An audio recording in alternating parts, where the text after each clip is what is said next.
Trauma से भरे रंग के इस एपिसोड में आप देखेंगे कि अफ़ान एनी से कहता है कि एनी तुमने मेरा हर चीज़ में बहुत ज़्यादा साथ दिया है और मुझे इस चीज़ पर बहुत ज़्यादा फ़ख्र है। देखो, तुम परेशान मत होना, अगर तुम्हें कोई गलत बात कह भी देता है तो अपने दिल पे मत ले लिया करो। मुझे लग रहा है तुम काफ़ी दिनों से काफ़ी परेशान हो। जिस पर वो कहती है कि परेशानी का सबब सिर्फ़ और सिर्फ़ तुम हो। जिस पर वो कहता है कि आखिर क्या बात कर रही हो, तुम खुलकर मुझसे बात कर सकती हो, मुझे तो समझ ही नहीं आ रही कि तुम्हारे कहने का क्या मतलब है। जिस पर वो कहती है कितने भी तुम बच्चे नहीं हो, क्या तुम मुझे यह साफ साफ बता सकते हो कि तुम्हारे दिल में अभी भी सिदरा है कि नहीं। और देखो, इन बातों में झूठ मत बोलना, क्योंकि अगर तुम झूठ बोलोगे तो फिर मैं तुम्हारे साथ मजीद नहीं रुक सकूंगी। जिसको सुनकर वो कहता है तुम्हारा दिमाग खराब हो चुका है, किस तरह की फजूल और बहकी बहकी बातें कर रही हो, ऐसा कुछ भी नहीं है। तुम्हें पहले ही दिन मैंने बताया था, लेकिन अभी तक तुम्हें मेरी किसी बात पर कोई यकीन नहीं आया है।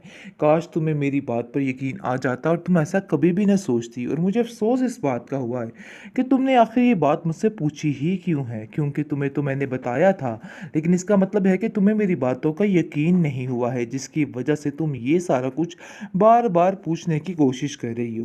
जिस पर आप देखेंगे वो कहती है कि सब घर वालों का यही कहना है कि तुम मुझसे खुश नहीं और एक दिन तुम मुझसे उचाट हो जाओगे।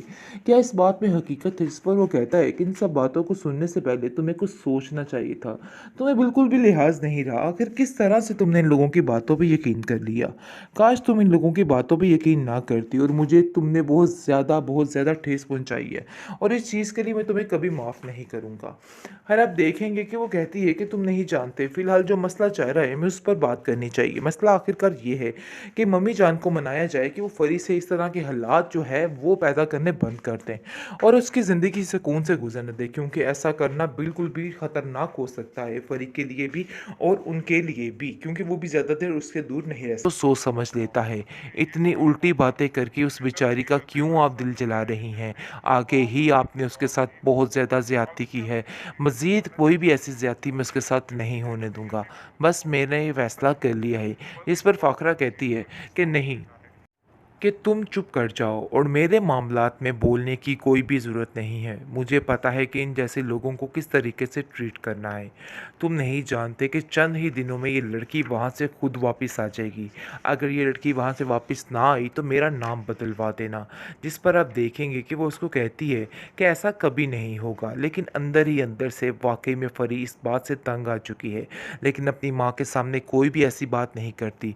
लेकिन ये बात अपनी माँ से कह जाती है कि आपने जो कुछ किया है बहुत सख्त ज़्यादती की है। आपको ऐसा हरगिज़ नहीं करना चाहिए था। पता नहीं आप किस किस्म की माँ हैं, मुझे तो कुछ समझ नहीं आ रहा है। आखिर कोई किसी के साथ ऐसे भी कर सकता है।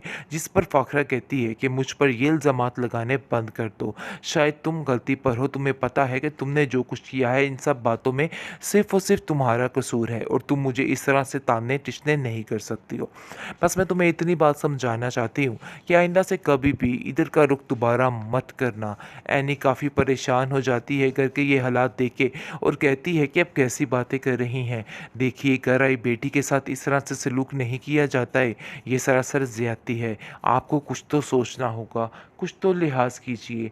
जिस पर वो उसको साफ साफ कह देती है कि तुम अपनी ज़ुबान को थोड़ा कंट्रोल में करो, और तुम आजकल कुछ ज़्यादा ही मेरे मामलात में बोलने लग गई हो।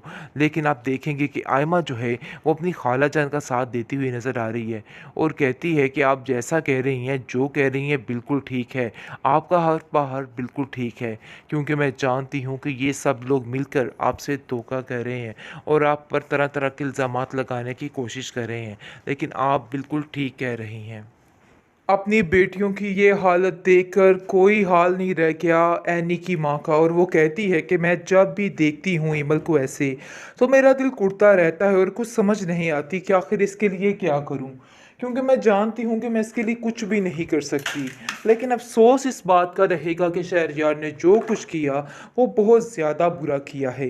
इस पर वो कहती है कि मैं जानती हूँ ये सारी बातें, लेकिन हकीकत ये है कि अब इसको खुद भी आगे होना पड़ेगा और खुद ही इसको सब कुछ करना पड़ेगा, क्योंकि मैंने बहुत कोशिश करके देख ली और सब घर वालों से बात की, लेकिन दुर्दाना खाला अंदर आकर कोई ना कोई ऐसी टोक लगा देती हैं जिसकी वजह से सारे मामलात दरे के दरे रह जाते हैं। मुझे तो समझ ही नहीं आ रही, मुझे तो ऐसा लग रहा है कि उन लोगों का दिमाग भरने में सिर्फ और सिर्फ दुर्दाना खाला का हाथ है, और वो ये नहीं चाहती हैं कि कुछ भी अच्छा हो। इसलिए आप देखेंगे कि वो समझाने की कोशिश कर रही है कि उसको शहरयार से बना के रखनी पड़ेगी। ऐसा करेगी तो उसको अपना ही फ़ायदा है, क्योंकि जब तक ये लड़की अना की आद में रहेगी, अना से रगे रहेगी, तो इसका कुछ भी नहीं बन सकता। खैर आप देखेंगे कि उसकी माँ कहती है, मैं ये बात बड़े अच्छे तरीके से जानती हूँ कि जो कुछ कर रही है सरासर गलत कर रही है। उसको ये सारी बातें ज़ेब नहीं देती हैं, क्योंकि फ़ाखरा बहन का तो अपना ही एक लैदा मिजाज है। मुझे तो समझ नहीं आ रही कि आखिर ये औरत क्या करना चाहती है और क्यों हम सब के पीछे हाथ धो के पड़ चुकी है। क्योंकि आप देखेंगे कि फरी जिस तरीके से अपनी माँ के आड़े आ चुकी है और उसको हर चीज़ में सेट करने की कोशिश कर रही है, ये बात फ़ाखरा के लिए नाकाबिले बर्दाश्त होती जा रही है और उसको ऐसा लग रहा है कि जैसा सब कुछ उसके हाथों से निकलता जा रहा है, जिसकी वजह से उसकी परेशानी में बहुत ज़्यादा इजाफा हो रहा है। खैर वो काफ़ी ज़्यादा परेशान है और सोच रही है कि मुझे तो ऐसा लगता है कि जैसे सब कुछ हाथों से ऐसे ही निकल जाएगा, क्योंकि ये सारे मामलात मुझे ऐसे ही होते हुए नज़र आ रहे हैं। जिस पर दुर्दाना कहती है कि आपको बड़ी एहतियात से चलना होगा, क्योंकि ये सारे मामलात मुझे कुछ बेहतर नहीं लग रहे और ऐसा लग रहा है कि जैसे काम मज़ीद ख़राब ही होगा।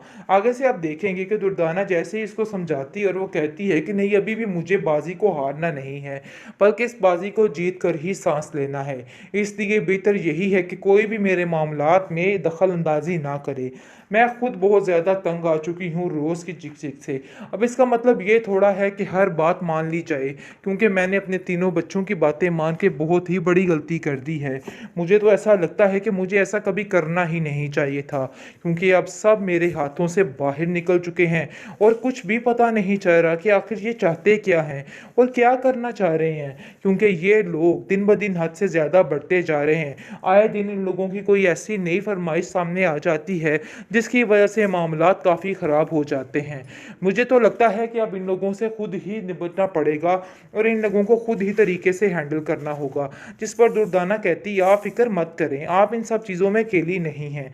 हालांकि फ़ाखरा ये नहीं जानती है कि इन सब चीज़ों में सबसे ज़्यादा बढ़ चढ़ कर हिस्सा जो ले रहा है वो ये औरत ही है, और इसकी वजह से ही घर के सारे माहौल जो हैं वो ख़राब हो रहे हैं, क्योंकि जो इसकी बेटी करना चाह रही है इस चीज़ का भी इसको अंदाज़ा नहीं है और वो समझ रही है कि वो बहुत ही अच्छी है और उसका साथ देगी। लेकिन वो ये नहीं जानती जिस एनी और एमल की वो सारी ज़िंदगी बातें करती आई है, वो उसके नज़दीक से भी नहीं छू कर गुजरी, यानी कि इस कदर चालाक लड़की है। लेकिन जब इसको इस बात का अंदाज़ा हो जाएगा तो वो खुद ही इसको भी हैंडल कर लेगी। बहरहाल आप देखेंगे फ़िलहाल तो उसको हर चीज़ अपनी अपने हाथों से जाती हुई नज़र आ रही है और वो काफ़ी ज़्यादा परेशान भी हो चुकी है कि आखिर उसको क्या करना चाहिए और क्या नहीं करना चाहिए। इस चीज़ की टेंशन ने उसका दिमाग ख़राब करके रख दिया है कि उसको समझ ही नहीं आ पा रही है, क्योंकि वो जिससे कोई भी बात करती है उस बात का उल्ट ही निकल आता है और उसको जैसा लग रहा है कि हर कोई उसका दुश्मन बन चुका है।